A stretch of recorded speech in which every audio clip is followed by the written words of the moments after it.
What's up, you guys? Thank you for clicking on this video. So as you can tell by the title, a topic of discussion that has been around in the Transformers fandom and toy collecting community for quite a while now. I'd say about a decade or well over a decade now, probably about 12, 13 years. Ever since the crazy budget cuts in 2012 happened, we have seen this crazy surge in cheap plastic on Transformers figures and just overall cheap quality in releases more so than ever since 2012. And it's been really unfortunate because a lot of figures over the years have been hindered by what happened. And in result, prices have to be raised, certain things have to be done in terms of size classes to meet what people want and to meet, certain thresholds with figures. And it's caused for some unnecessary redos over the years that could have been avoided if the original figure wasn't so terribly hindered by those original budget cuts in the early 2010s. So it's been a mess all the way around the past 10, 12, 13 years. And we're still kind of trying to find our way around this because there's still so many figures that got done in that era that still need new and better figures today that hold up to the better standards that we have now with $25 deluxes, $35 Voyagers, $55 liters, and so on. It's a weird thing when you look at the plastic quality. And some people try to defend Hasbro on this for whatever reason. I just want to get this out of the way. Obviously, I know with how the world works and the economy and everything, things aren't going to be the same quality-wise as they were 20-something years ago. But it gets to the point where, you're kind of overpaying for things, and Hasbro's kind of taking advantage of the consumer because they know that a lot of us are greedy plastic whores and we're just going to buy whatever they make because we're just nerds that need these figures. We need our plastic fix. And they're kind of exploiting and taking advantage of that at times, it seems like. And people just try and defend Hasbro because of that. And I'm like, bro, no, Hasbro is not gonna be sending you free figures, bro. Anytime I see a comment like that, whether it's on YouTube or on social media or TFW, I'm like, bro, get a life. You're probably some neckbeard sitting at home, a 40-year-old single person. Dude, come on, get a life, man. It just gets crazy to me that people are out here trying to make excuses for taking advantage of the consumer and taking advantage of somebody who actually supports Hasbro. I mean, when you're hating on Hasbro for plastic quality, in a way it comes out of love because you want these figures to be great. You want it to be the best they can be because you're a Transformers fan. You don't want this franchise to fail. You want them to keep making merchandise and media, and you want to keep consuming it because it gets you away from whatever is going on in your life, or it's just one of your favorite hobbies, or whatever the case is. And people just want this franchise to exist. Whatever happens, happens. And that's just not the way the world works. If you want Transformers to continue, Hasbro needs to make good product, whether it's media or actual toys and merchandise. You can't just sit there and be like, it is what it is. I don't want to say anything. I don't want to hate on Hasbro. I don't want to not buy this product. I'm just going to buy it because it's something new that's out and it's Transformers and I love Transformers. You can't be like that. I mean, sometimes you can be if it's nitpicks and people are just being crazy over something that just doesn't make sense. That happens a lot too.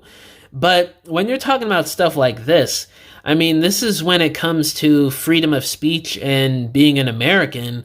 Now, I know a lot of people watch me outside of America, but speaking from my perspective, it's like you cannot give up your voice as a consumer and as a buyer. Because if you don't bring up these things, it's just going to keep getting worse and nobody's really going to think about it or realize it. Because if you think about the younger generation, if you're somebody that was born in 2010, you're 14 years old right now. You basically grew up in the budget cuts. That's all you know. Those are the types of figures that you know.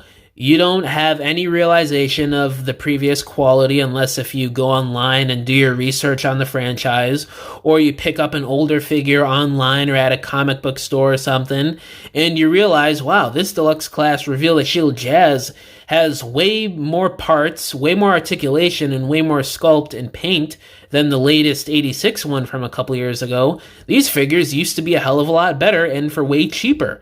If you think about it that way, we really have to bring stuff up like this because it's just going to set the precedent for future generations to the point where, you know, core class is going to be deluxe class in a few years. You know, if you're going to be paying $25 for a core class.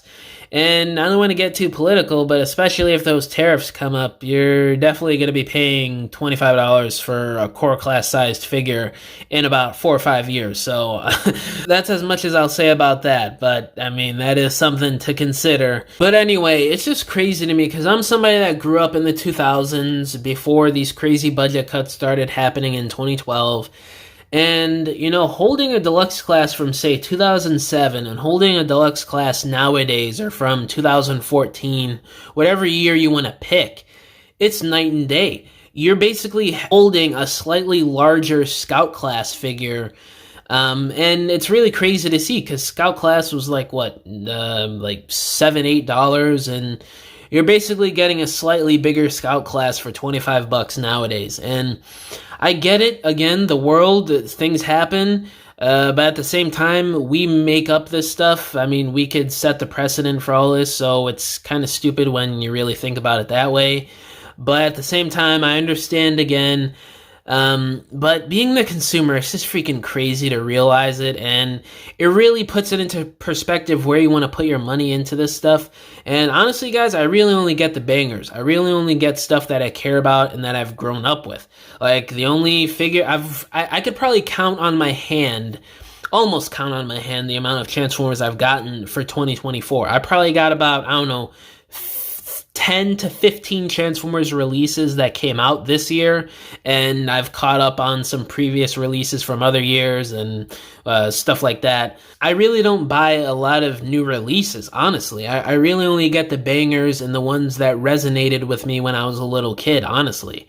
But I know there's people out there that buy everything, and that's your prerogative. I mean, it's a free country, do whatever you want, but you're kind of giving in to Hasbro just throwing you-know-what at the wall and seeing what sticks just to keep costs down. And especially with Chris Cox and this new leadership the past couple years, it's kind of gotten worse in some ways. We've seen some more recent budget cuts with certain deluxes and more repaints in the main line again, which used to not be the case a few years ago.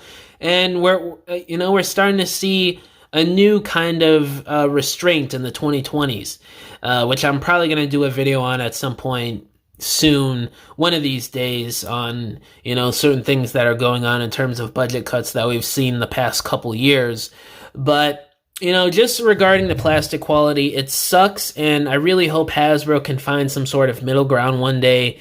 I don't know, if we could get deluxes from like 2007 again and pay $30, $35 for that type of quality again, I mean, so be it. I just want good product for Transformers. I want these things to sell well. I don't want people bashing on this toy line because of how cheap some of these figures look nowadays.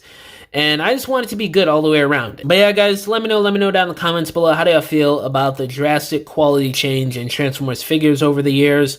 All my social medias are linked down below, including my email if you guys want to hit me about business inquiries, if you want to message me about whatever, or if you want to commission a diorama from me, because I make dioramas for people for their stop motions, photography, or irregular display shelves in your homes. You can either hit me up on any of my social media accounts or just email me and we can work out a deal. But yeah, guys, thank you for watching this video. Catch y'all in the next one. Bye!